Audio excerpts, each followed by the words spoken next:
गेल्या गेल्या जवळ गेल्या जवळजवळ महिन्याभरामध्ये त्याने स्वतःचा व्यवसाय सुद्धा असा 100% केलेला नाहीये. त्याने संपूर्ण झोकून दिलंय या कार्यक्रमासाठी. जोरदार टाळ्या मधुकरसाठी.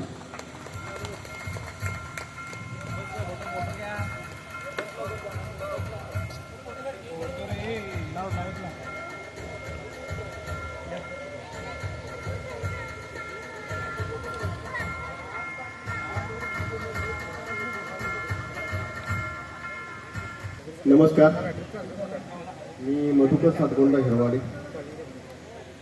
मी आता 10वी ब मध्ये नवजीवन हायस्कूल जयसिंगपूरमध्ये होतो. माझी 2 मुलं आहेत. एक प्रथमेश मधुकर हिरवाडी, दुसरा प्रितेश मधुकर हिरवाडी.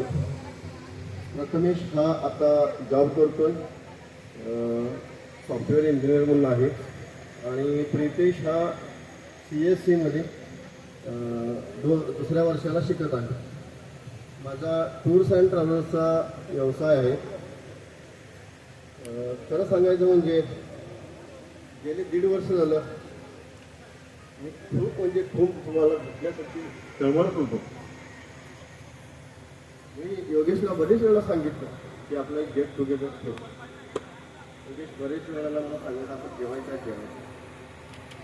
त्या योगाची मी वाट आतुरतेने बघत होतो.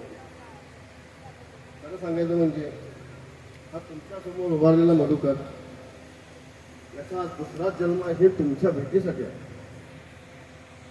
मला खूप तुम्हाला भेटायची इच्छा होती. आज ती इच्छा माझ्या मनापासून पूर्ण केलं तुम्ही. धन्यवाद.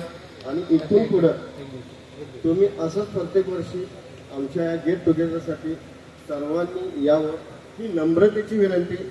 शेवटच्या क्षणापर्यंत तुम्ही आम्हाला साथ द्या, आम्ही तुम्हाला साथ देतो. नवजीवन हायस्कूल यासाठीच आपलं बनलेलं आहे. याची आपण मान राखली पाहिजे. एवढंच मी बोलतो. धन्यवाद. हॅलो, मधुकरचं की तो इतका इमोशनल झाला आहे सध्या की खरंच त्याला त्याच्या भावना आवडता येत नाहीये. कारण रोज संध्याकाळी 7 वाजले की सगळ्यांना त्याचे फोन असायचे. आजा कुठं आहेस, योग्या कुठं आहेस, निघालास काय, बाबासाहेब कुठं आहेत.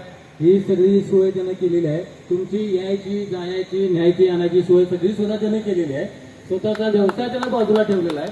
फक्त तुम्ही एकत्र यावं. तो तळमळीनं सांगत होता की मला तुमच्याकडनं 1 रुपया नको, कोण पैसे नाही दिलं तरी चालेल, मी घालतो, खरं सगळ्यांना एकत्र आणा, ही त्याची भावना होती. त्यामुळं खरोखर त्याच्या जोरात टाळ्या वाजवून स्वागत करा. आता आपण